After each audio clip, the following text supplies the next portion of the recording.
Firman-Mu yang kekal membangkitkan pengharapan yang hidup di hari depan kami. Pakailah hamba-Mu yang hina ini, urapi dia dengan Roh-Mu yang kudus, dan berilah sinar cahaya firman yang hidup untuk memberikan inspirasi dan gairah kepada kami untuk hidup berkenan di hadapan Tuhan. Dalam nama Tuhan Yesus, nama yang suci, nama yang tinggi, nama satu-satunya, kami dapat pengharapan dan kuasa kehidupan. Nama Yesus Kristus, kami berdoa. Amin. Saudara-saudara, kita membicarakan tentang penghakiman yang keempat, yaitu dibinasakan kota Sodom dan Gomora. Sebenarnya ayat-ayat mengenai penghakiman terhadap beberapa kota ini hanya beberapa kalimat saja. Tetapi lebih banyak yang bicarakan adalah apa yang menjadi penyangkutan terhadap anak-anak Tuhan yang diserempetkan di dalam penghakiman orang kafir yang keji ini, yaitu rumah tangga orang amat Tuhan daripada Lot, istri dan kedua anak perempuan. Menurut catatan Alkitab, Lot masih ada anak laki, tapi tidak ada sangkut dan tidak dicatat di sini. Atau sudah meninggal, atau kabur, atau tidak menyatakan diri mengikuti peristiwa ini. Saudara-saudara, perbandingan antara Abraham dan Lot menjadi sangat jelas di dalam catatan bagian pasal 19 dari kejadian ini. Abraham dipanggil keluar dari Mesopotamia, dari kota Ur, dan dia pindah ke Haram. Sesudah di Haram sampai papanya mati, dia baru bisa menjalankan, mengikuti pimpinan Tuhan sampai ke Kanaan. Waktu itu dia umur 75. Berapa jauh, berapa susah, berapa perbedaan antara kesuburan yang di Mesopotamia dan tanah-tanah yang begitu bejat dan rusak di Kanaan. Itu kita bisa lihat dengan jelas. Jadi panggilan Tuhan bukan membawa orang makin subur, makin kaya, makin lancar, makin sukses. Tapi pergi ke tempat yang lebih sulit, lebih immoral, lebih rusak. Tetapi Abraham taat. Sedangkan panggilan secara paksa supaya Lot dan keluarga keluar dari tanah Sodom dan Gomora itu begitu jelas. Tetapi Lot sama sekali terpaksa. Dan dia tidak suka. Dia tidak ingin meninggalkan Sodom. Karena ini pilihan dia. Saudara-saudara, jangan sembarangan menetapkan pilihan kita sendiri. Kalau kita apapun mau pilihan kita sendiri, mungkin kita akan menjadi orang penyeleweng yang akhirnya dibuang oleh Tuhan. Apakah pekerjaanmu pilihanmu sendiri? Apa istrimu pilihan sendiri? Apakah cara hidup pilihan sendiri? Apakah hari depan arahnya engkau tentukan sendiri? Sendiri. Istilah diri inilah selalu sumber kecelakaan. Keinginan diri ditambah dengan nafsu paksa diri itu selalu sumber penyelewengan. Waktu Tuhan Allah berdasarkan diri dia yang tidak mungkin bersalah, yang benar, suci, dan yang penuh cinta kasih abadi, menetapkan untuk menciptakan manusia yang mempunyai diri di dalam ciptaan ini. Itu sebenarnya memilih sesuatu resiko yang paling besar, menciptakan krisis yang paling krusial untuk dia sendiri. Itu sebab manusia diizinkan Tuhan berada, eksis, dan mempunyai diri di dalam dirinya manusia. Ini ada diri di luar diri yang benar, diri di luar diri yang suci, diri di luar diri yang mempunyai kebenaran selama-lamanya, yang boleh berada di luar diri Allah. Nah, inilah kebahayaan yang terbesar di alam semesta. Waktu Tuhan menciptakan diri di luar diri dia yang benar, suci, kasih, bajik yang abadi. Yesus sudah satu-satunya mungkin melawan Tuhan adalah manusia. Satu-satunya yang tidak menjalankan kehendak Tuhan adalah manusia. Satu-satunya memberontak manusia di antara dunia ciptaan yang bermateri adalah manusia. Meskipun memang malaikat pun diciptakan ada diri di luar diri Allah.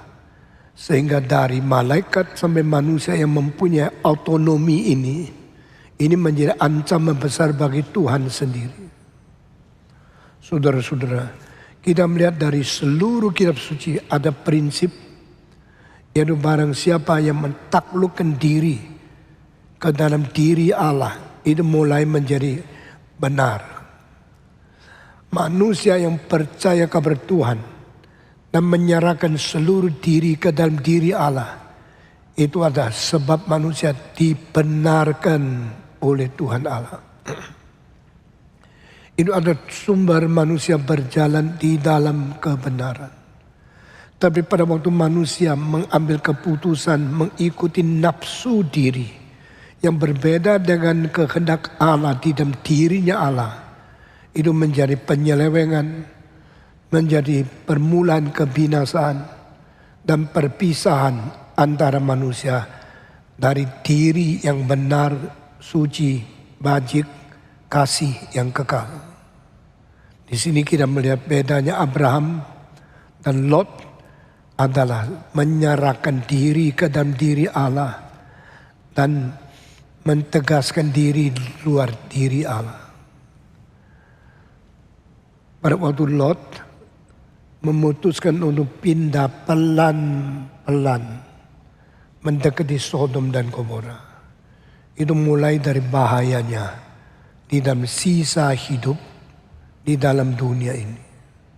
Kita tidak tahu Lot hidup berapa tahun umurnya, tidak tahu istri Lot hidup berapa lama adanya, tidak tahu tentang lain orang dari keluarga Lot hidup berapa lama.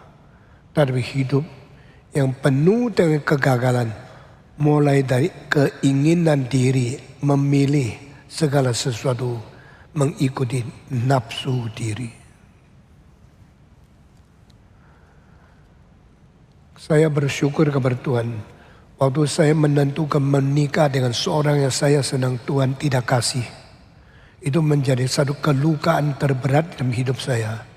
Akhirnya Tuhan memberikan seorang istri bukan atas kemauan diri, tetapi makin lama makin saya sadar, itulah pilihan yang terbaik dari Tuhan. Kami sudah menikah 50 tahun genap sampai tahun ini. Dan kami percaya tidak mungkin ada lebih baik daripada apa yang Tuhan tetapkan. Itu sebab kalau banyak rencana yang kita inginkan menurut kita sendiri tidak diberikan oleh Tuhan, jangan mengeluh. Semua yang diizinkan dan tentu terbaik. Semua yang dilarang oleh Tuhan mungkin menjadi terbaik. Mari kita belajar menjadi orang yang taat kepada Tuhan dan belajar daripada pimpinan Dia yang kadang-kadang tidak sesuai dengan keinginan kita sendiri. Saudara-saudara, Lot menuju Sodom dan Lot menjadi orang kaya. Lot mempunyai rencana sendiri. Mungkin dianggap lebih pintar daripada rencana Tuhan. Mengapa Tuhan mesti pindahkan orang yang sudah subur, sudah kaya, sudah besar di dalam kota Ur untuk menuju ke tempat yang immoral, yang dewa-dewi, ilah-ilah palsu, begitu diingini oleh orang-orang yang di Kanaan. Mengapa Tuhan membiarkan orang yang sudah dapat berkat besar menjadi miskin, sulit, menjadi tanah kering, tanah yang kurang subur? Lot tidak tentu setuju pimpinan Tuhan. Lot tidak setuju apa yang dikehendaki Tuhan. Ini agama yang baik, tapi agama yang merugikan saya. Sampai hari ini kita melihat banyak orang Kristen yang tidak setuju pimpinan Tuhan. Mereka memilih sesuatu atas kehendak sendiri, dan mereka pikir inilah kepintaran manusia yang melampaui pimpinan Tuhan. Sehingga menjadi orang Kristen yang imannya Kristen tapi hidupnya sekular. Menjadi orang Kristen yang mengikuti agama Kristen tetapi di dalam kesukaan hatinya lebih condong kepada hidup duniawi.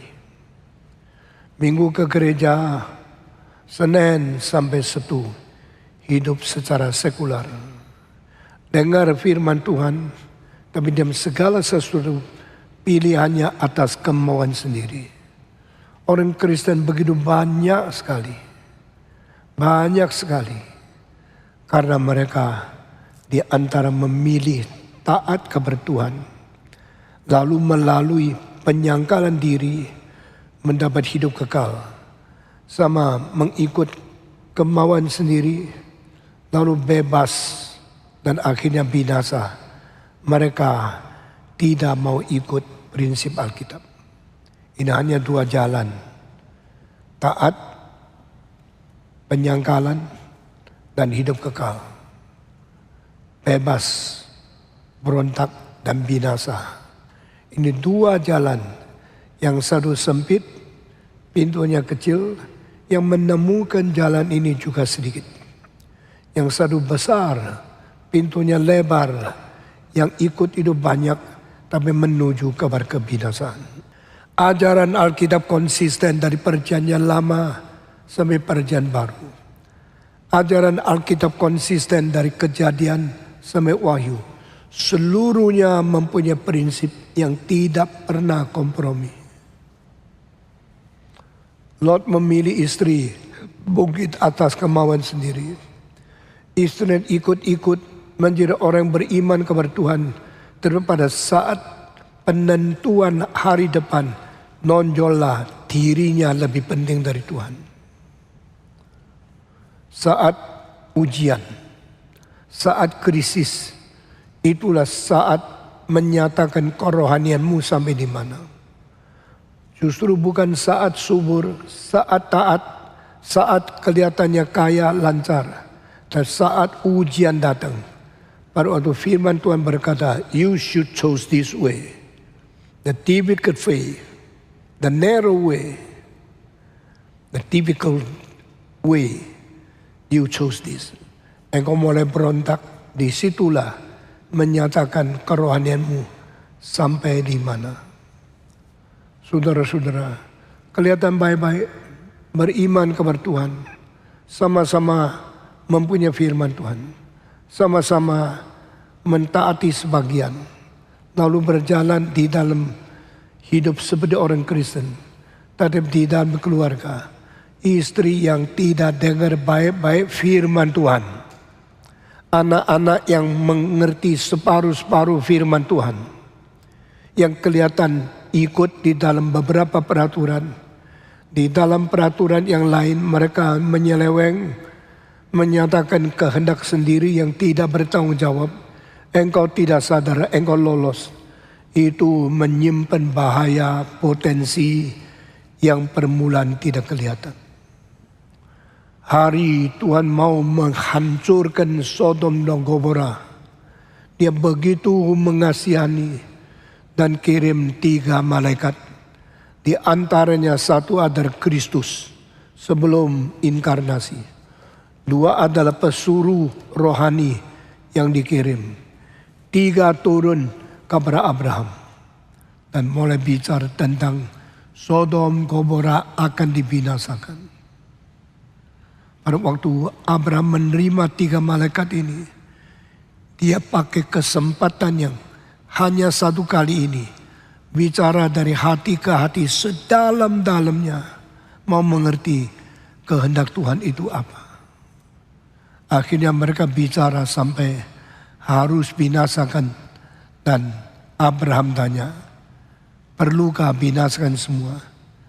Bagaimana kalau ada orang baik, kalau orang benar, meskipun mereka masih tinggal di tengah-tengah Sodom, tapi kalau mereka orang benar, Tuhan engkau membinasakan sekaliguskah? Tidak, sebenarnya Tuhan yang mengadili seluruh muka bumi melakukan hal yang tidak adil. Maka dia memberanikan diri menanya kalau 50, 40, akhirnya turun 30, 20 sampai 10 orang benar di Sodom Gomora. Masa engkau membinasakan kota yang besar seperti ini? Tuhan berjanji jikalau ada 10 orang benar di Sodom Gomora, saya akan spare. Biarkan mereka tidak usah mati. Kalimat ini selesai pada angka 10. Maka malaikat itu pergi daripada Abraham. Tapi sebelum itu, untuk mempunyai waktu yang cukup menolong orang yang benar di Sodom, di antara 3 malaikat 2 dikirim pergi ke Sodom, masuk ke dalam Lot. Lot orang yang takut kepada Tuhan, orang beriman, orang yang melayani dan sangat menerima tamu. Apalagi dia tahu ini 2 adalah malaikat dari Tuhan.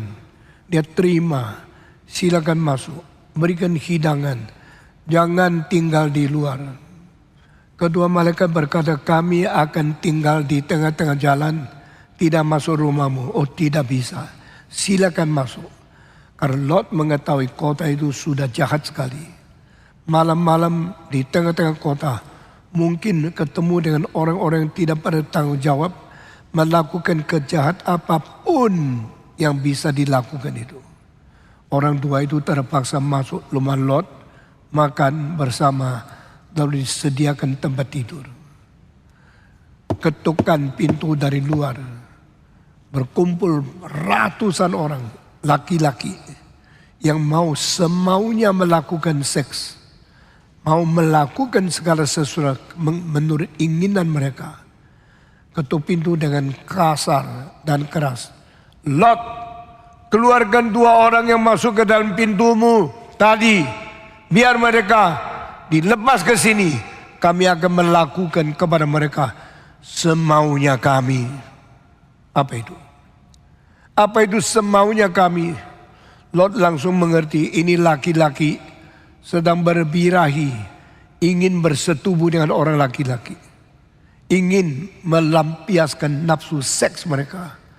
Lot buka pintu berkata, jangan lakukan itu.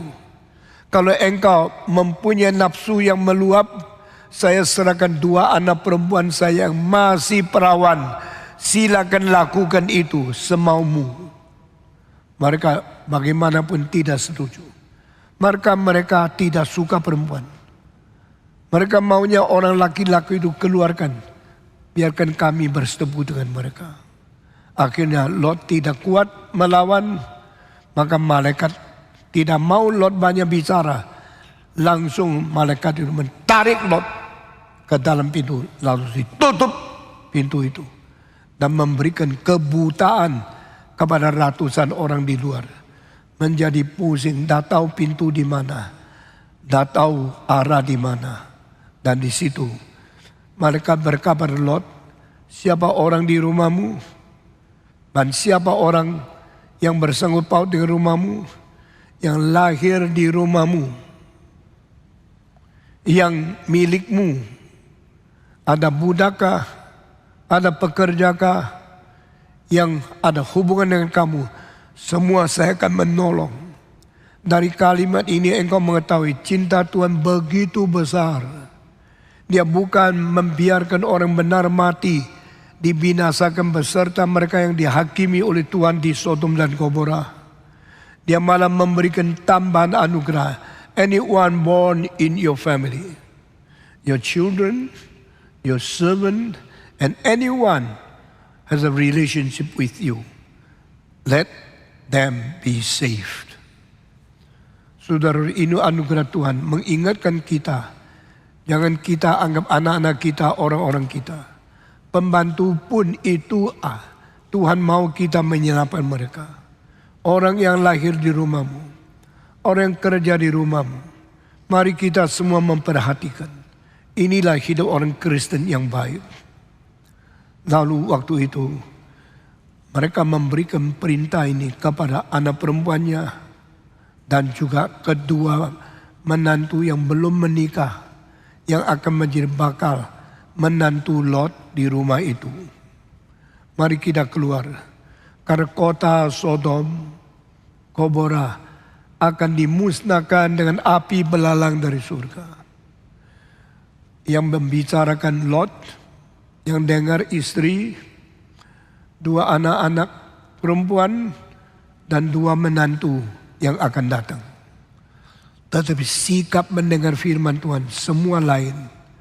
Ada orang mendengar firman dengan hati penuh perasaan harus takut, harus taat, dan harus jalankan firman yang didengar. Tapi ada yang mendengar firman Tuhan anggap ini cuma satu teori kok. Tidak usah dijalankan, tidak apa-apa. Minggu depan masih ada kesempatan dengar firman Tuhan. Jadi rutin kita dengar khotbah, rutin kita ikut kebaktian. Tidak hanya hari ini saja. Ada orang mengatakan itu kan teori. Setiap agama ada teorinya. Kebetulan saya agama Kristen. Saya dengar ini. Tapi siapa tahu teori agama lain lebih baik. Siapa tahu yang di sini pura-pura, yang di sana sungguh-sungguh. Siapa tahu yang di sini berkuasa kurang, yang di sana lebih sungguh-sungguh terjadi. Masakan saya dilahirkan di dalam keluarga Kristen, maka Kristen semua itu kebenaran? Agama yang lain, siapa tahu kebenaran di situ jauh lebih kental dan lebih kuat, lebih suci, lebih benar dari sini. Ya, karena sudah dilahir dalam keluarga Kristen, dengarlah, toh itu tidak ada ruginya. Saudara-saudara, kita melihat di dalam rumah Lot, istri Lot, dua anak perempuan Lot, dan dua bakal menantu daripada Lot. Semua mempunyai sikap yang berbeda. Lot menerima perintah dan nubuat daripada malaikat, tahu inilah hari terakhir, ini akan binasa. Dia mulai takut, tapi di antara takut sama Tuhan dan cinta sama harta yang sudah diraih, yang sudah dikumpulkan banyak, bergudang-gudang, itu harus ada pilihan. Sekarang mau taat firman Tuhan, buang semua harta, atau mau memelihara harta sekaligus memperhatikan firman Tuhan. Ini Lot. Istri Lot sudah mendengarkan firman Tuhan, hatinya tetap mencintai harta, dan dia tidak tahu harus bagaimana pilih. Pokoknya suami yang lebih berkuasa ikut dia saja. Kedua anak perempuan sudah dari kecil dipaksa ke sekolah minggu, dengar firman Tuhan, baca kitab suci, dan sekarang bilang, udah papa kan orang tua kita, dia mau apa kita jalan aja, maka ikut. Malaikat menutup pintu, mengkacaukan orang jahat, dan sekali dari pintu belakang tarik semua orang. Kedua laki-laki bakal menantu tidak mau ikut. Maka mereka sikapnya tidak mungkinlah kota besar seperti Sodom dan Gomora bisa dihancurkan. Tidak mungkin rumah begitu gedung, begitu semua bangunan begitu besar. Tuhan ada kuasa apa sih? Tuhan itu siapa? Hahaha. Mereka mentertawakan peringatan dan nubuat daripada malaikat dari Tuhan. Dan mereka tidak mau ikut. Akhirnya mereka keluar dari pintu dan 4 orang, Lot, istri dan dua anak, itu dipaksa ditarik keluar dan lepas dari kebahayaan di situ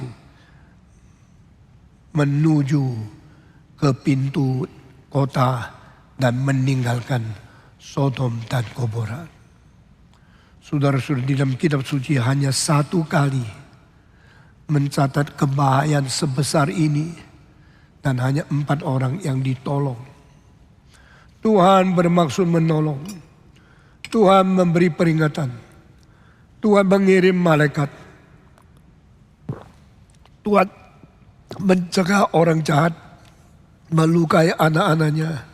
Dan Tuhan paksa mereka keluar. Begitu keluar dari pintu itu, malaikat berkata, jalan cepat.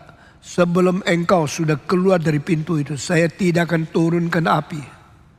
Sehingga ini ada batas. Di dalam pintu Sodom, Gomora, di dalam tembok kota Sodom, Gomora, itu tempat binasa. Di luar ini batasan engkau diselamatkan. Saudara-saudara, setelah ditarik keluar, begitu meninggalkan kota, api belarang turun dari surga, jatuh ke atas kota-kota Sodom, Gomora dan sekitar beberapa kota kecil. Baru mereka keluar, mereka dikejutkan dengan api begitu besar, bencana begitu dahsyat, turun dari surga langsung bakar. Saya kira berapa minggu ini engkau sudah melihat api di California, api di Krika, api di beberapa negara di Eropa yang begitu besar. Kapal terbang terus memberikan obat pemadam, tetapi tidak ada satu tempat yang berhasil. Di Kanada, di California, di Yunani, yang mati sudah banyak.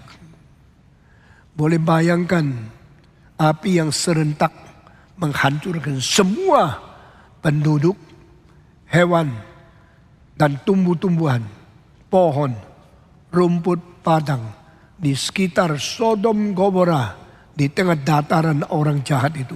Berapa besar adanya. Saudara, suhu terlalu tinggi, api terlalu besar. Orang merasakan kehangatan, kepanasan yang sulit ditahan. Mestinya lari cepat. Tetapi Alkitab mencatat, Lot minta sama malaikat, jangan jauh-jauh. Dekat sudah masuk kota sini, tidak ada yang itu mati biar. Saya sudah selamat, saya sudah cukup. Nah, inilah orang rohaninya yang tidak dilatih untuk mau hidup limpah. Tapi mau hidup sederhana, asal tidak mati sudah cukup. Banyak orang Kristen seperti ini. Banyak orang Kristen tidak tuntas menjalankan kehendak Tuhan. Pokoknya cukup-cukup, pokoknya tidak mati, pokoknya aman sudahlah Tuhan. Mengapa mesti bawa keluar saya dari Sodom Gomora? Dagang saya di situ, kantor saya di situ, usaha saya di situ, gudang saya di situ, pintu dari para berangkas yang penuh banyak emas ada di situ. Setelah selesai, saya kembali lagi, mulai lagi dari nol. Tuhan mengapa sih memberikan kesulitan begitu besar kepada saya? Tahu tidak, puluhan tahun saya berdagang di situ, berapa banyak keringat, berapa banyak tenaga yang saya curahkan untuk mendapatkan apa yang menjadi keuntunganku. Sekarang tidak, engkau peduli, engkau suruh saya keluar. Inikah perintahmu? Inikah kekejamanmu? Inikah disiplinmu yang saya sebenarnya sulit menjalankan? Begitu keluar dekat sekali dengan Sodom. Baru keluar, anaknya ikut papanya jalan, istrinya nolek ke belakang. Karena hatinya di dunia. Hatinya tidak di Tuhan. Barang siapa yang mencintai dunia, hati cinta kepada Tuhan tidak ada di dalam dia. Demikian dicatat di dalam 1 Yohanes, if you love the world, there's no place for the love to Father in your heart. Alkitab cuma satu kali bicara satu orang menjadi teladan, persis seperti apa yang dikatakan Yesus Kristus. Barang siapa yang memikul cangkul, tetapi mukanya menoleh ke belakang, tidak layak menjadi muridku, tidak layak mengikut aku. Maka di dalam perjanjian lama buku pertama sudah ada teladan bagaimana orang yang mengikut Tuhan yang bercabang hati. Elias berkata di Gunung Karmel, sampai kapankah hatimu bercabang? Jikalau Yehova itu Tuhan, taatlah kepada dia. Jikalau Baal itu Tuhan, taatlah kepada dia. Engkau tidak boleh mencabangkan hatimu. Sampai kapankah? Hari ini kembali kepada Tuhan. Lot begitu putar kepalanya, Tuhan mengetahui inilah arah rohaninya. Faith is the direction of your spirit. Saya harap berkhotbah panjang lebar mengenai 6 definisi iman. Iman adalah arah rohani. Iman adalah pegangan rohani. Iman adalah kunci rohani. Iman adalah langkah ketaatan rohani. Iman adalah kepercayaan untuk menerima segala gudang dan kelimpahan dari rohani. Di dalam 6 minggu, kira-kira 27 tahun yang lalu. Saudara-saudara, waktu engkau berarah kepada dunia, Tuhan sudah mengetahui hatimu tidak ada pada Tuhan. Sudah boleh berhenti menjadi orang Kristen. Sudah boleh dihukum menjadi tiang garam. Engkau sudah boleh mati, tidak usah ikut Tuhan lagi. Tuhan tidak memerlukan orang Kristen yang mengikut dia dengan paruh hati. Tuhan tidak memerlukan orang yang mengikut dia dengan ragu-ragu. Go your way. There's no portion in the kingdom of God for people like you. Ini pengajaran masih kurang cukup berat. Keluar daripada Sodom, hatinya masih di Sodom. Sudah lepas dari tembok, mati sama seperti orang di dalam. Ini adalah orang Kristen yang menjadi orang in the cost di gereja, tapi kiriman daripada orang luar. Saya percaya di luar, di dalam daerah orang-orang yang di luar agama Kristen, banyak orang kaum pilihan yang sementara dititipkan di agama lain. Tetapi saya juga percaya di banyak orang pendeta atau majelis atau orang Kristen yang sudah namanya Kristen, juga ada titipan iblis yang sementara in the cost di tengah kita. Jangan kira di antara murid Yesus semua diselamatkan. Terbukti pendeta generasi pertama namanya Yudas adalah orang binasa. Jangan kira gereja yang jelek, agama lain tidak orang Kristen. Atau kaum pilihan dititip sebentar, akhirnya akan dipisahkan, akan dikumpul bersama dengan kelompok domba Tuhan yang asli. Siapakah engkau? Sekarang kita akan melihat 4 macam orang Kristen. Pertama, jenis Lot. Kedua, jenis Nyonya Lot. Ketiga, jenis kedua anak perempuan. Dan keempat, jenis Abraham. Inilah mewakili 4 macam orang Kristen yang beda-beda rohaninya. Dan sangat menakutkan kalau kita mengetahui akibat hidup mereka begitu berbeda. Abraham taat, Abraham penuh iman, Abraham berlangkah sesuai dengan pimpinan Roh Kudus.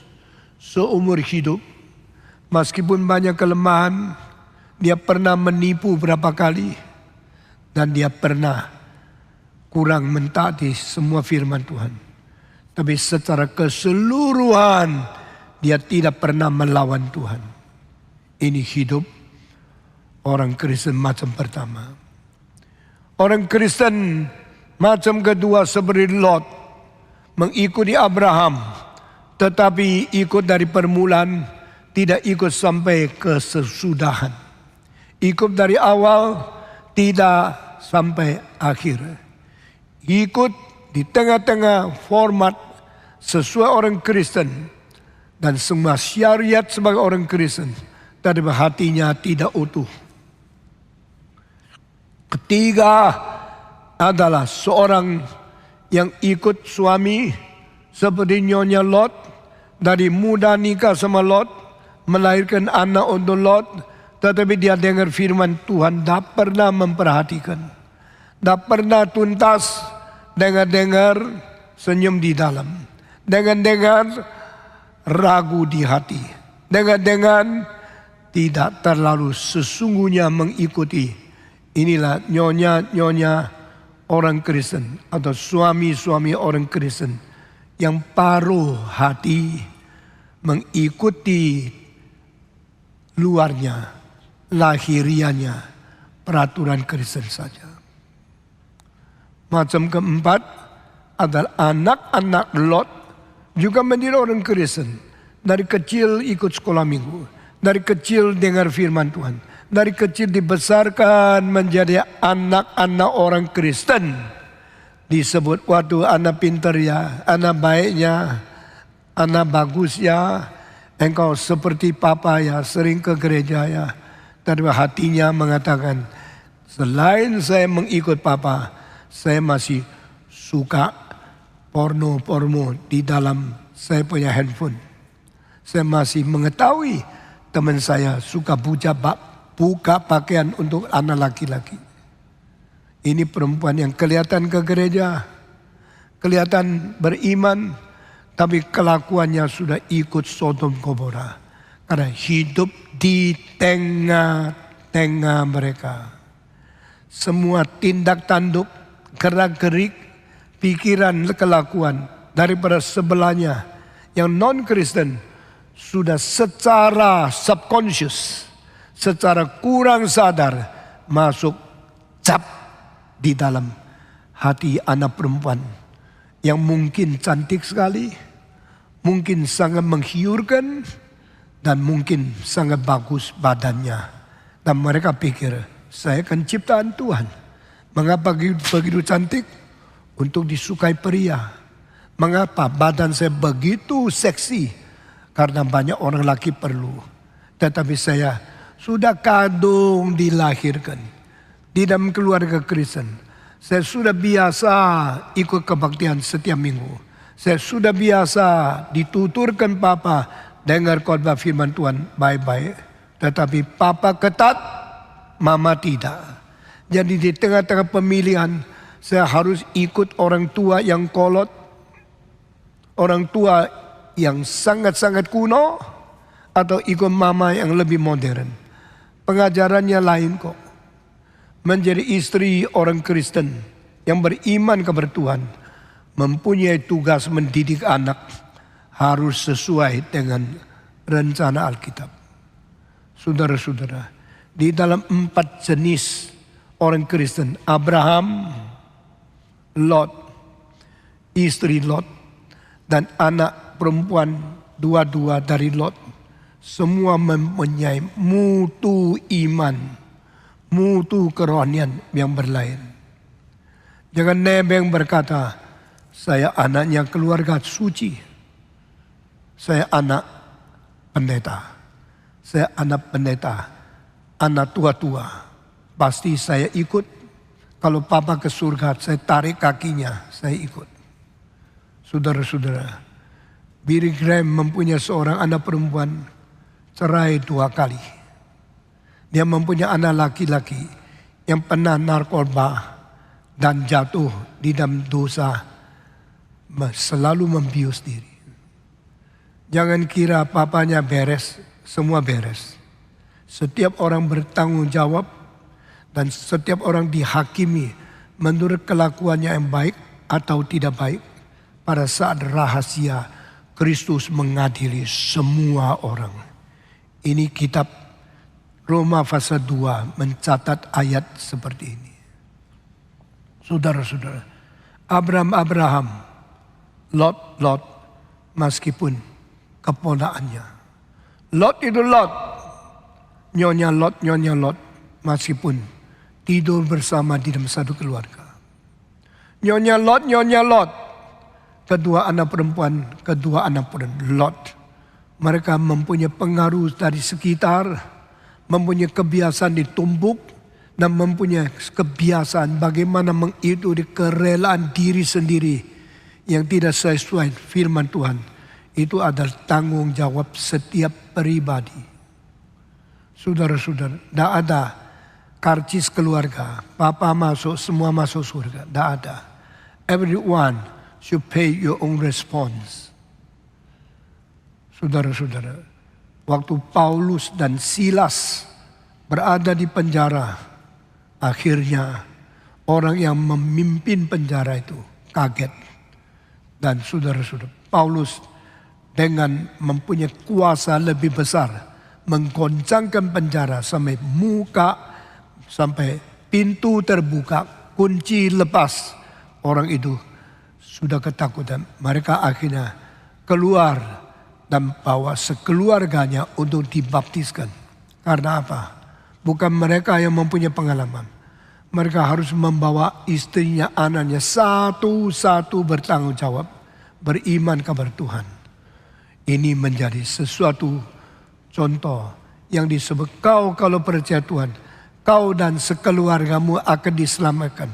Tidak berarti beli tiket family, lalu orang yang menjadi kepala keluarga diselamatkan semua. Tidak. Mereka harus satu-satu dibawa, dibaptiskan secara individu. Nah, ini ada perintah yang mengandung kewajiban untuk setiap pribadi bertanggung jawab. This is a commandment. Everyone should be saved. But in this commandment, including everybody should have your own responsibility before God. Kalau mereka sesudah keluar, ternyata pilihan itu tidak cocok. Maka mereka berkata, Lot, engkau pindah di sini. Saya sementara mengabulkan engkau. Ini akan diselamatkan. Kota Soar yang kecil ini tidak dibinasakan.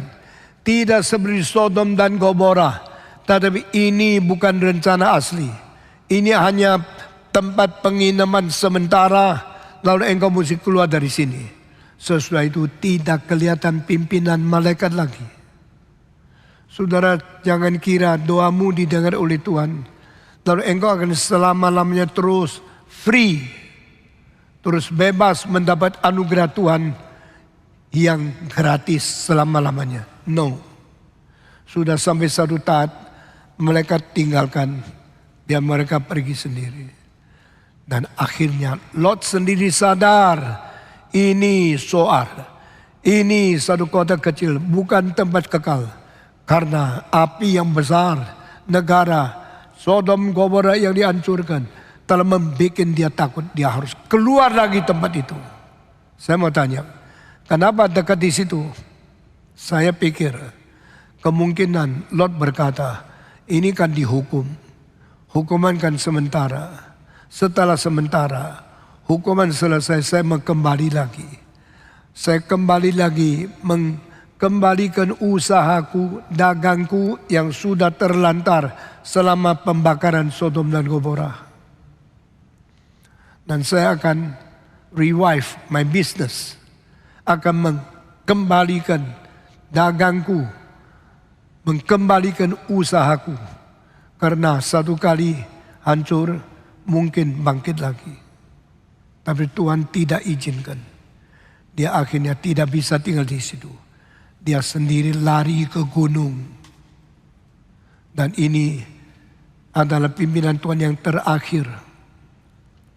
Lari ke gunung itu tenaganya sangat melelahkan.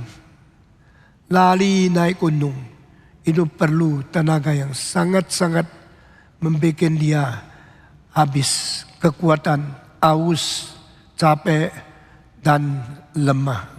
Saudara-saudara, Lot dan anaknya sekarang sisa 3 yang tidak mau meninggalkan kesusahan, tidak mau mendengar peringatan, biar dia mati di tengah jalan. Sekarang Lot ke atas gunung, tinggalkan tempat, dan dia tidak pergi cari Abraham. Dia kira dia masih mau bersandar kepada kuasa sendiri. Karena apa? Sudah biasa mengikuti kemauan diri. Saudara-saudara, anak-anak kita kalau sudah satu kali dengan diri, mandiri, merasa diri cukup, mereka mulai merasa, kenapa saya harus bersandar kepada papa, harus terus mengikuti kemauan papa. Saya mau belajar mandiri. Bukan tidak boleh, tapi dirimu harus diserahkan ke dalam diri Kristus dulu. Seperti Yesus berkata, bukan kehendakku yang terjadi, melainkan kehendakmu yang terjadi. Sehingga Tuhan, engkau mau atau tidak mau mensingkirkan cawan ini daripada aku, silakan engkau yang tentukan. Saya yang taat. Kristus menjadi teladan tertinggi. Apa artinya surrender yourself? Ada artinya deny yourself. Apa artinya fully surrender to your Father and deny yourself? Saudara-saudara sekalian, Lot sekarang tidak dapat pengajaran. Dia tidak sadar Abraham benar, dia salah. Satu kali pisah dari orang tua, dia kira dia selamanya tidak usah kembali lagi. Dia tidak cari Abraham, tidak mengaku salah, tidak sedih karena dosanya. Tapi dia lebih pegang teguh prinsip sendiri. Saya mulai dari nol. Saya bukan minta tunduk kepada pamanku yang namanya Abraham. Tapi sekarang saya berjuang dari nol lagi. Mungkin masih bisa. Istri sudah tidak ada. Masa muda sudah lenyap.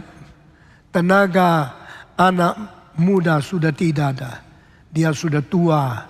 Dia hanya pergi ke tempat yang gersang, yang di atas gunung, di dalam satu lubang supaya lebih aman. Tidak ditiup oleh angin yang dingin. Tidak akan dirusak oleh lingkungan dari luar. Menjaga diri di dalam gua, seorang tua, sebatang kara, tak ada nyonya, dan dia tinggal dengan kedua anak. Penghakiman terhadap Sodom dan Gomora, seperti apa yang saya tadi katakan, Alkitab cuma catat berapa kalimat saja. Yehova menurunkan api dan belarang dari Yehova yang di surga. Saya kaget waktu saya muda membaca ayat ini. Apa artinya? The Lord send down the fire from heaven, the place of Yehova.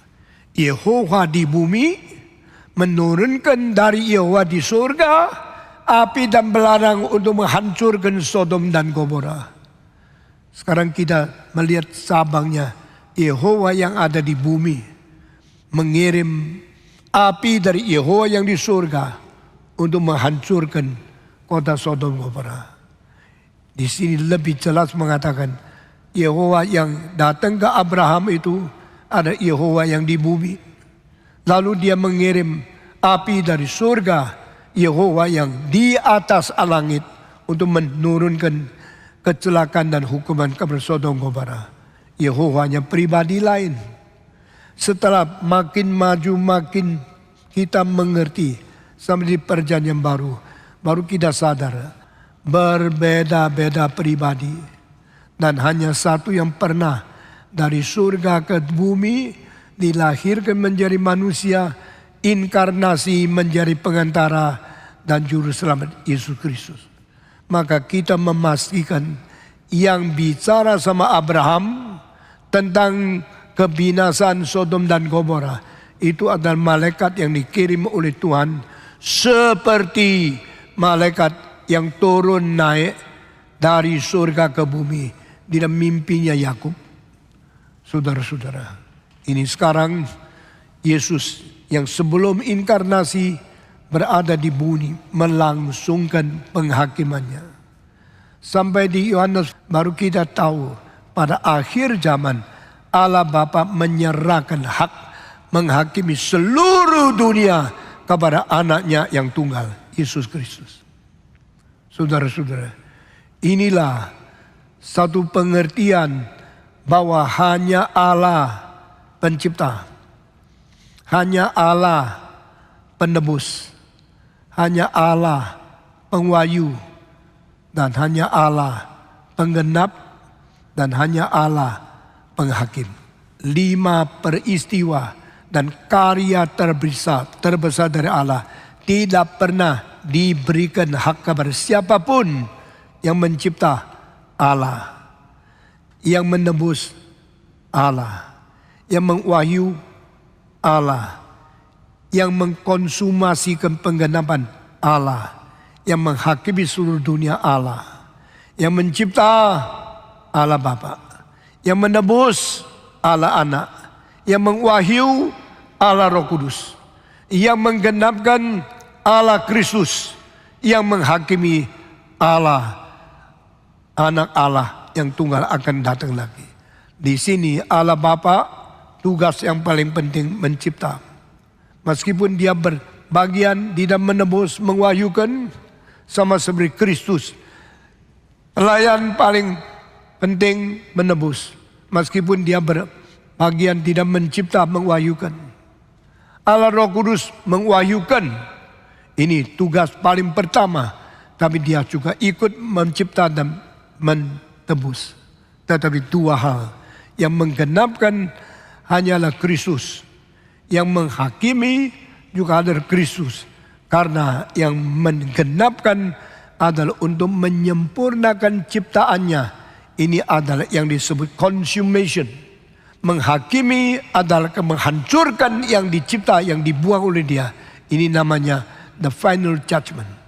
Di dalam 5 pekerjaan Tuhan yang paling besar, Kristus berandil menebus, menggenapkan, dan menghakimi seluruhnya. Kenapakah dia menggenapi? Karena dia adalah yang awal dan akhir, Alfa dan Omega, sang pencipta permulaan dan sang penggenap kesempurnaan. Mengapa dia yang menghakimi? Karena dia beri hak oleh Tuhan untuk menjadi pengadil untuk seluruh umat yang dicipta semenjak hari kejadian sampai hari terakhir di dalam dunia kiamat. Kita bersyukur kepada Tuhan. Itu sebab pada waktu Yesus berkata, Tuhan Allah telah memberikan hak kepada anaknya untuk menghakimi seluruh dunia. Ini mulai dari kejadian pertama kali. Yehova menurunkan api dari Yehova yang di surga untuk menghancurkan Sodom dan Gomora.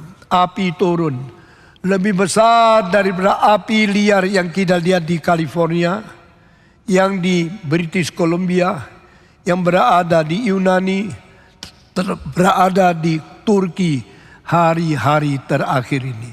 Menakutkan. Tidak ada orang bisa menemukan. Sejak tahun lalu saya tuh berpikir, api liar di California itu dari mana? Saya mempunyai tanggap yang sembarangan. Sengaja bikin Amerika kacau dengan membakar hutan di California pegunungan. Tapi baru 3 minggu yang lalu saya baru mengetahui api liar itu disebabkan oleh Raja Wali. Saya kaget. Kenapa elang Raja Wali bisa membuat? Karena dia melihat di mana api, dia ambil benih api itu, dia bawa hati-hati ke gunung, lalu membakar sebagian. Karena dia mau tangkap binatang yang berada di pohon-pohon pendek itu, lari sini, lari sana. Dia bikin keliling itu dibakar supaya binatang tidak bisa lari. Lalu dia sergap dari angkasa untuk menerima binatang yang terkurung di tengah api itu.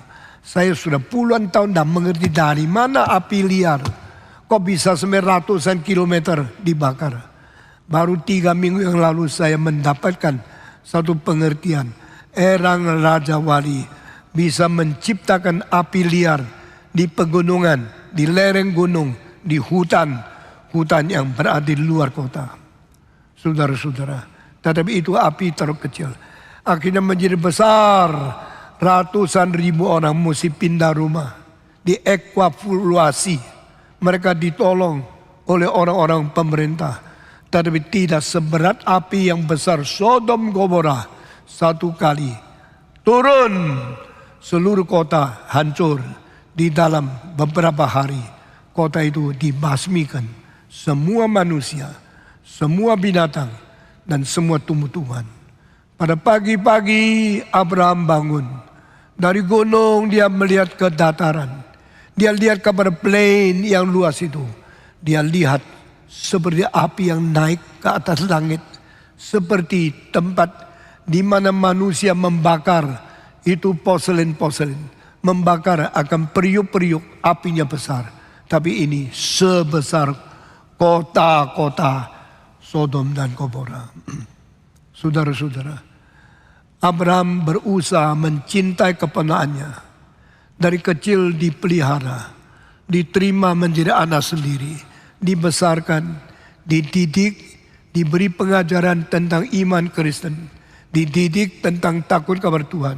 Tapi anak ini dengar hanya pentingkan diri. Saya dengar semua firman supaya saya diselamatkan oleh Tuhan, supaya saya tidak binasa. Tapi dia kurang mendidik istri. Dia kurang mendidik anak dengan tuntas. Akhirnya istri tetap binasa. Anaknya akhirnya sudah kena penularan daripada kerusakan orang-orang Sodom Gomora. Khususnya di dalam hal seks. Saudara-saudara, Lot seorang yang sudah diselamatkan. Tapi dia tidak sukses menyelamatkan keluarganya. Lot sudah mempunyai iman kepada Tuhan. Mempunyai benar hatinya. Mempunyai kesedihan untuk mendukai orang-orang yang berbuat jahat.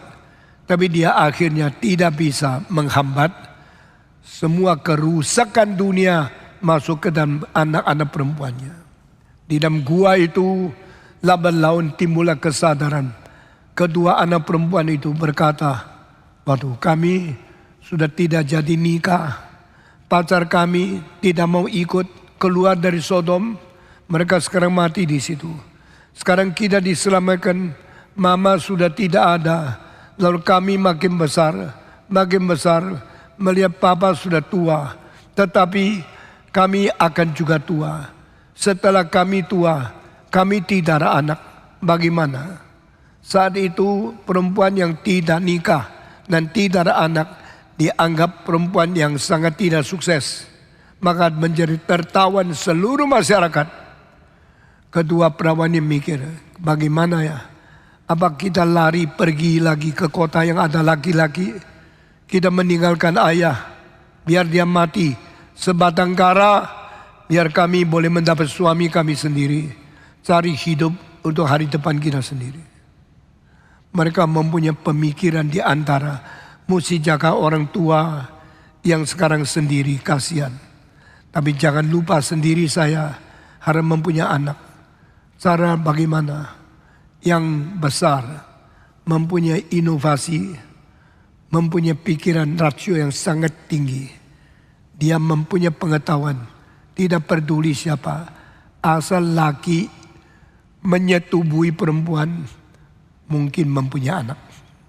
Nah, pikiran jahat ini dipakai untuk memperkosa papanya sendiri. Di dalam kitab suci cuma satu kali pemerkosaan perempuan terhadap laki, yaitu anak perempuan Lot bikin cara membius papanya sampai sama sekali tidak sadar, lalu membuka celananya, memaksa menyetubuhi papa dengan dia sendiri. Ini sesuatu kebejatan, kerusakan yang tidak pernah ada di seluruh dunia.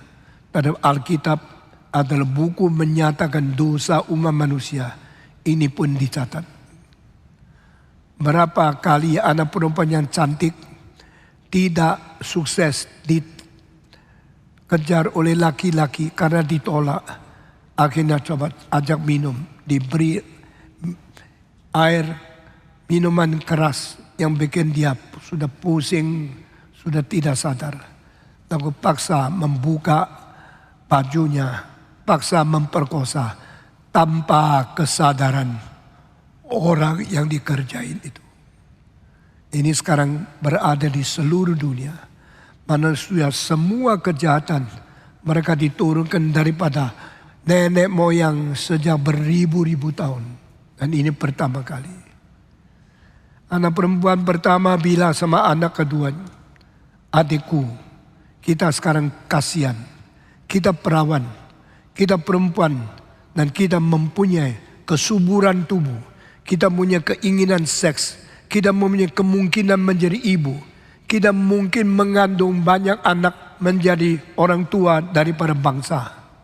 Tetapi kami sekarang tidak ada laki-laki, tidak ada orang masuk ke gunung. Ini gunung yang sangat gersang dan ini gua yang sangat sepi. Maka di sini hanya ada seorang laki-laki, papa kita. Itu sebab kalau mau mempunyai anak, satu-satunya jalan tidur sama papa, mendapatkan akan kemungkinan benih dari papa membuahi kita, lalu kita akan melahirkan anak. Dua orang itu bersekutu. Saya berkata persekutuan bukan kesekokolan daripada orang-orang yang mempunyai pendapat yang rusak. Itu bukan persekutuan. Di dalam gereja kalau orang yang bicara sama orang yang cocok, semua yang saya sodorkan, engkau setuju. Ayo kita cocok, kita sama pikirannya. Mari kita bicara dengan apa yang kita idekan. Itu persekutuan, itu bukan persekutuan. Persekutuan di dalam gereja adalah mencari orang yang berbeda pendapat, orang mempunyai konsep berlainan, lalu kita saling mengganti pikiran, menemukan kemungkinan harmonis, kemungkinan bersatu di dalam cinta kasih dan kebenaran, lalu kita memperkembangkan pekerjaan Tuhan. Itu persekutuan. Banyak persekutuan pemuda, persekutuan dewasa, persekutuan wanita, persekutuan apa. Tidak mementingkan istilah persekutuan dengan arti sebenarnya. Tapi yang dipentingkan adalah kesenangan tukar pikiran cocok. Kita jalankan rencana kita sendiri. Saudara-saudara, kedua anak perempuan Lot bersekutu untuk melakukan kejahatan. Itu berlawanan dengan persekutuan small group yang dikatakan di dalam Alkitab. Memang Yesus Kristus waktu memanggil Petrus, dia tidak lupa memanggil Andreas. Waktu Tuhan Yesus memanggil Yakobus, dia tidak lupa memanggil juga akan adiknya. Dua orang itu. Dengan demikian membuat small group di antara persekutuan besar. Supaya mereka saling menguatkan, saling mengingat pekerjaan daripada Tuhan. Dan mereka boleh menjadi sesuatu persekutuan yang sehat di dalam tubuh Kristus yang besar itu.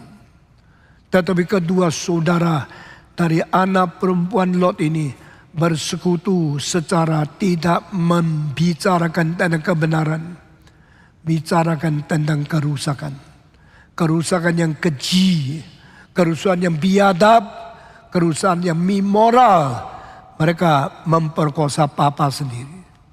Malam itu mereka ambil buah anggur, memberaskan seperti minuman yang air keras, Lalu minuman keras itu dipaksakan kepada papanya. Papanya sudah minum, sudah itu mabuk sampai sama sekali tidak sadar.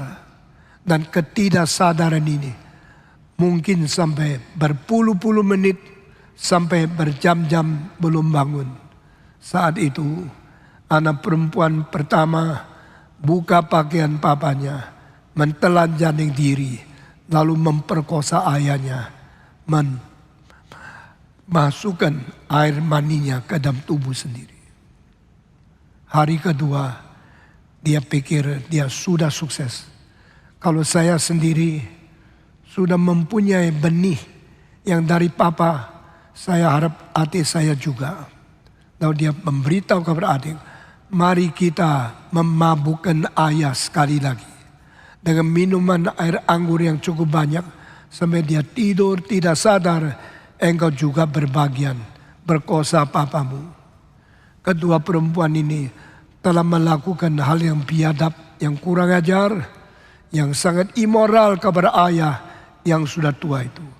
Alkitab mengatakan 2 malam itu 2 kali anak perempuan dari Lot memperkosa ayahnya. Dan ayahnya sudah mabuk, tidak sadar, lalu diperkosa oleh kedua anak. Kapan mereka tidur sama dia? Dia tidak sadar waktunya. Kapan selesai tidur? Lot juga tidak sadar. Dia sama sekali tidak tahu. Di dalam hal ini Lot tidak berdosa.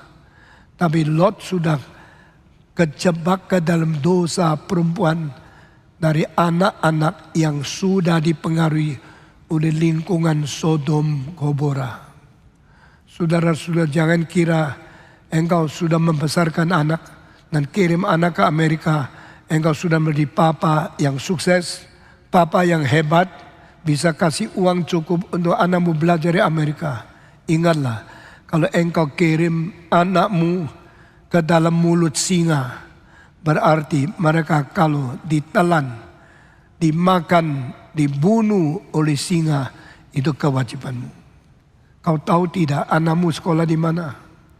Kau tahu tidak lingkungan mereka bagaimana? Engkau tahu tidak kebiasaan orang-orang sekitarnya melakukan seks, porno, narkoba seperti apa? Seorang profesor yang pernah mengajar di sini bernama Peter Jones. Dia berkata di atas mimbar, never think you send your children study in United States. You have done your best. Because after they come back, they will become another person. Mereka akan kembali menjadi manusia yang lain. 1 minggu lagi, cucu saya paling besar, Daniel, akan dikirim ke Amerika. Saya tanya, kemana? Ke sekolah apa? Gereja apa? Sekolah di mana? Profesor, gurunya seperti apa? Dulu saya kirim ke-4 anak saya ke Calvin, sekolah di Michigan. Waktu itu saya kurang tahu Amerika dan saya tahu sekolah Calvin College, sekolah yang baik, sekolah yang ketat. Dan karena kakak saya kedua lulus di situ sekolah teologinya. Dan di situ ada college-nya. Sehingga anak-anak saya semua kirim di situ.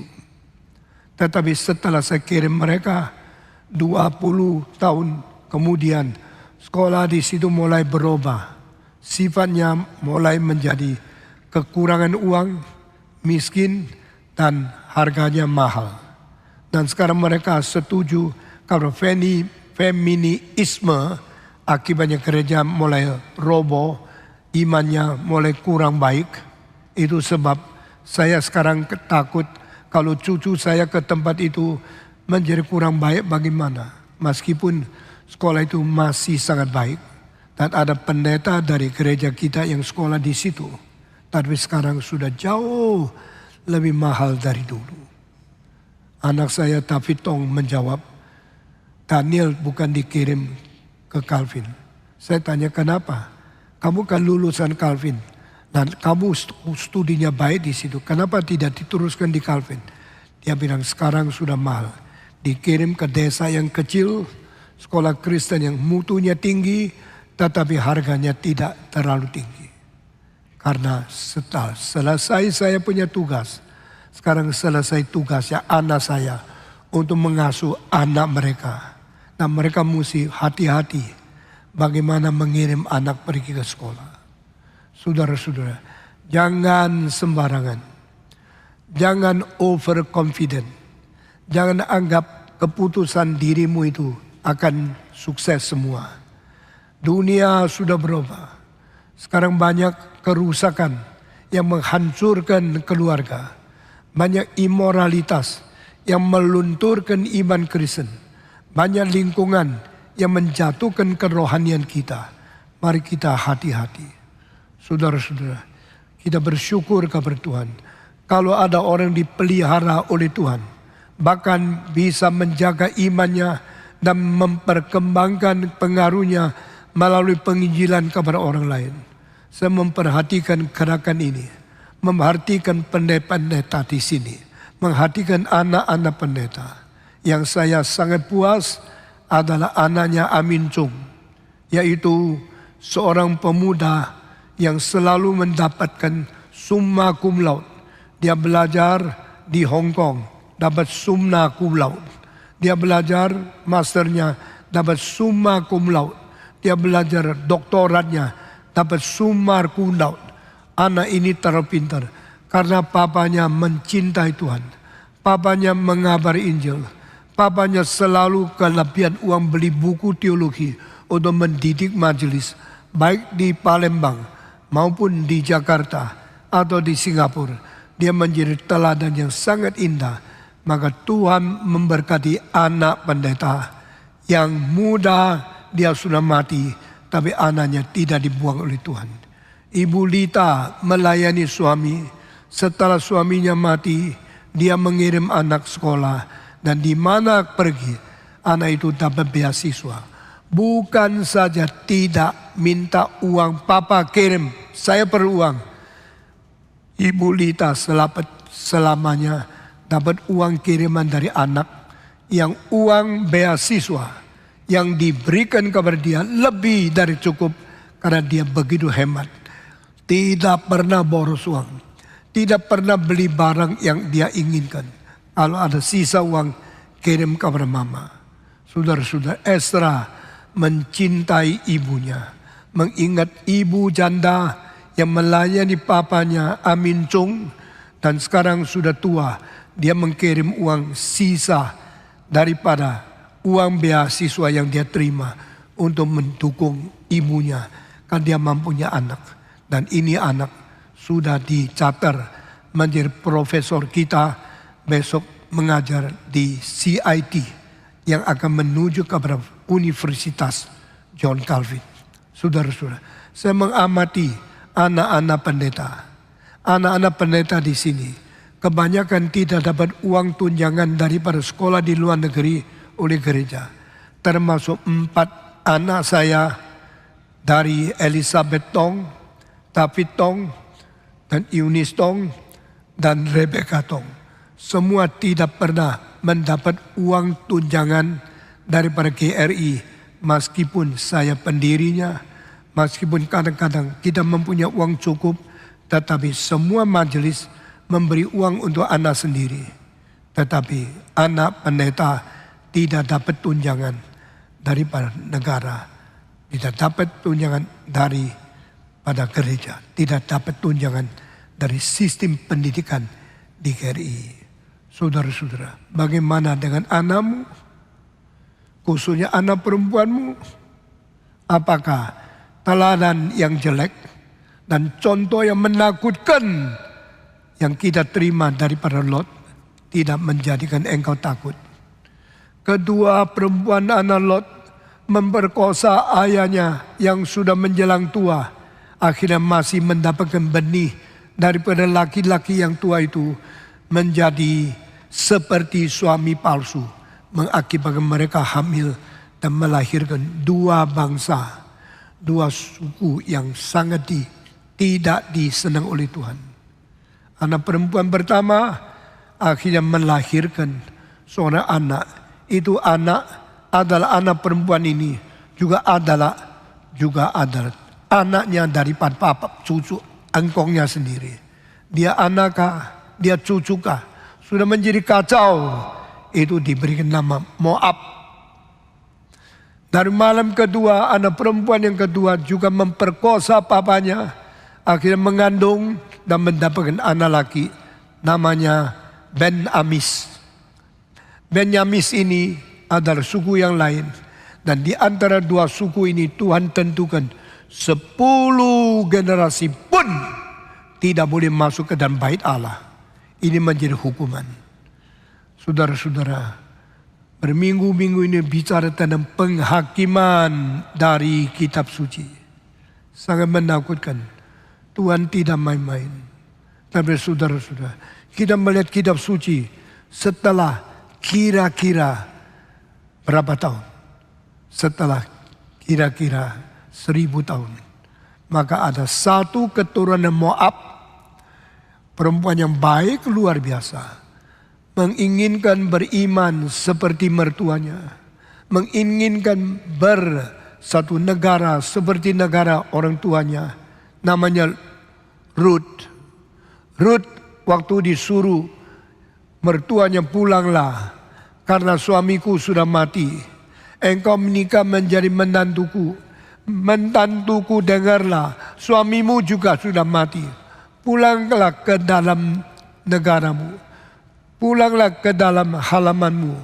Kampung halamanmu bukan orang Yahudi. Suamimu bukan orang Yahudi. Saya melahirkan Yahudi menikah dengan kamu. Tapi kamu mempunyai kampung halaman orang kafir. Moab dan Ammon. Itu dua bangsa. Silakan pulang. Saudara-saudara. Satu di antara dua menantu yang menikah sama anak orang Yahudi. Di bawahnya daripada Naomi ini, yaitu Ruth. Dia bilang, saya mati pun tidak pulang. Saya mencintai engkau seperti mencintai sendiri. Saya menjadikan negaramu, negaraku. Bangsamu, bangsaku. Tuhanmu, Tuhanku. Saya tidak akan mati. Saya tidak akan pergi. Saya mati di bawah kamu. Lalu Naomi digerakkan dan mengatakan, kalau begini, engkau seperti anakku, mari kita sama-sama kembali pergi ke tanah dari orang Yahudi. Di situ akhirnya Tuhan membiarkan Boaz boleh menikah dengan Lut dan menurunkan beberapa generasi terus. Akhirnya Yesus dilahirkan di bawah orang keturunan Moab ini. Berarti meskipun manusia berdosa, Tuhan masih sisakan anugerah untuk keturunannya. Orang yang berdosa ada anugerah sisahan dari Tuhan. Orang yang anugerah besar meninggalkan Tuhan, ada hukuman yang disisakan Tuhan untuk mereka. Ini pengajaran Alkitab mengatakan, our God is so graceful, so merciful. Allah itu rahimni. Allah itu adalah Allah yang rahmani. Allah itu penuh anugerah. Sehingga di tengah-tengah penghakiman masih ingat keturunan-keturunan yang mungkin menerima anugerah Tuhan yang besar. Hari ini saya selesai penghakiman Sodom Gomora di sini, yang dibicarakan lebih banyak tentang keluarga orang beriman. Bagaimana mendapatkan pengajaran, mendapatkan peringatan yang besar daripada orang luar dihakimi. Orang Kristen harus mendapat pengajaran dari Tuhan. Kiranya Tuhan memberkati kita masing-masing. Mari kita semua bangkit berdiri. Dan saya minta seorang hamba Tuhan naik ke atas, memimpin kita di dalam doa untuk menutup kebaktian pada pagi ini. Mari kita tunduk kepala berdoa. Sesudah selesai berdoa, saya minta Pendeta Heru memimpin kita masuk ke dalam pengakuan iman rasuli. Bapa dalam surga, kami bersyukur untuk peringatan daripada firman-Mu yang terus-menerus Engkau berikan kepada umat-Mu ya Tuhan. Biarlah kami sebagai umat Tuhan, kami boleh menyadari panggilan dan rencana-Mu. Terutama kami berdoa untuk orang tua di dalam segala kelemahan, keterbatasan, Tuhan yang kira boleh menjaga anak-anak terus beriman dan bertumbuh dan melayani Tuhan. Tuhan yang pimpin untuk khotbah-khotbah, setiap kali khotbah diberitakan ya Tuhan di dalam mimbar ini, anugerah-Mu juga menyertai setiap daripada kami. Terima kasih Bapa, di dalam nama Tuhan Yesus kami berdoa dan bersyukur. Amin. Mari kita mengikhlaskan iman rasuli bersama-sama dengan semua orang suci di dalam setiap tempat, di dalam setiap generasi. Aku Percaya kepada Allah, Bapa yang Maha Kuasa, Khalik langit dan bumi, dan kepada Yesus Kristus, Anak yang tunggal Tuhan kita, yang dikandung daripada Roh Kudus, lahir dari anak darah Maria, yang menderita sengsara di bawah pemerintahan Pontius Pilatus, disalibkan, mati, dan dikuburkan, turun ke dalam kerajaan maut. Pada hari yang ketiga, bangkit pula dari antara orang mati, naik ke surga di sebelah kanan Allah, Bapa yang Maha Kuasa. Dan dari sana Ia akan datang untuk menghakimi orang yang hidup dan yang mati. Aku percaya kepada Roh Kudus, gereja yang kudus dan am, persekutuan orang kudus, pengampunan dosa, kebangkitan tubuh, dan hidup yang kekal. Amin. Silakan duduk Bapak Ibu Saudara sekalian. Kita akan menyanyikan lagu yang keempat, sekaligus kita juga mempunyai waktu untuk bersyukur lewat persembahan kita yang saudara bisa berikan melalui scan QR code yang tertera di sini. Mari kita menyanyikan lagu yang keempat baitnya.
Kita menyerahkan persembahan kita doa bersama-sama.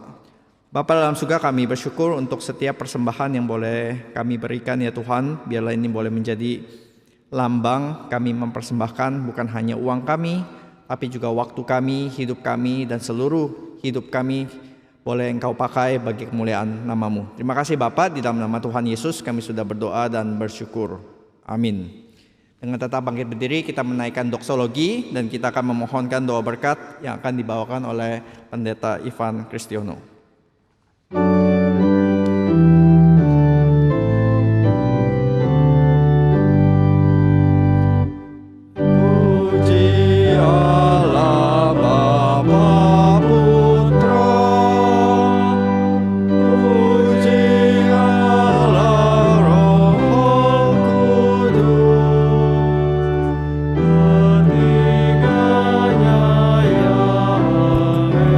Esa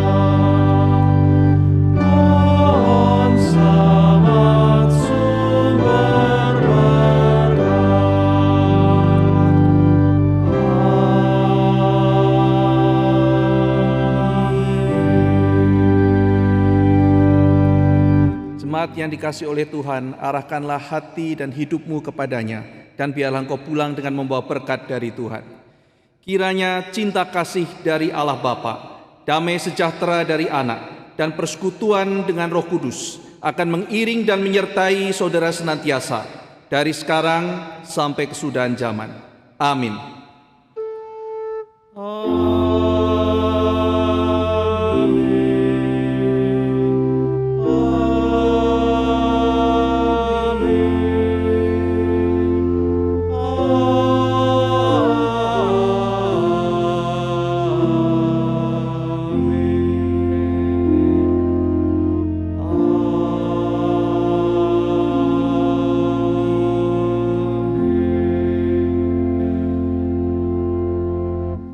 Silakan duduk, waktu teduh dan ibadah selesai. Tuhan memberkati.